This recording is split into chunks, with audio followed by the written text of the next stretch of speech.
When Jesus reveals himself to the 11 on Easter evening, he upbraided them for their unbelief and hardness of heart, because they had not believed those who saw him after he had risen. 6:44. Even when faced with the reality of the risen Jesus, the disciples are still doubtful, so impossible did the thing seem. They thought they were seeing a ghost. In their joy, they were still disbelieving and still wondering. Thomas will also experience the test of doubt, and St. Matthew relates that during the risen Lord's last appearance in Galilee, some doubted.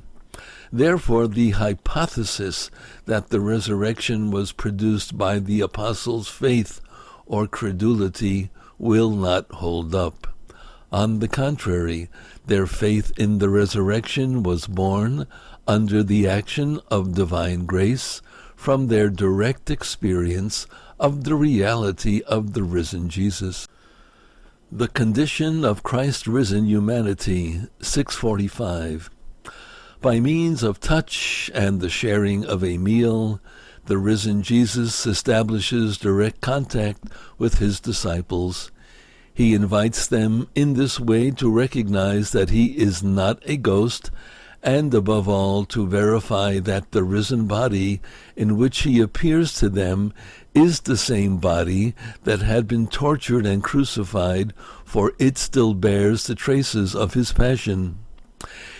Yet at the same time, this authentic, real body possesses the new properties of a glorious body, not limited by space and time, but able to be present how and when he wills. For Christ's humanity can no longer be confined to earth, and belongs henceforth only to the Father's divine realm. For this reason, too, the risen Jesus enjoys the sovereign freedom of appearing as he wishes, in the guise of a gardener, or in other forms familiar to his disciples, precisely to awaken their faith. 6:46. Christ's resurrection was not a return to earthly life, as was the case with the raisings from the dead that he had performed before Easter. Jairus' daughter, the young man of Naim, Lazarus. These actions were miraculous events, but the persons miraculously raised returned by Jesus' power to ordinary earthly life. At some particular moment they would die again. Christ's resurrection is essentially different. In his risen body, he passes from the state of death to another life beyond time and space. At Jesus' resurrection, his body is filled with the power of the Holy Spirit.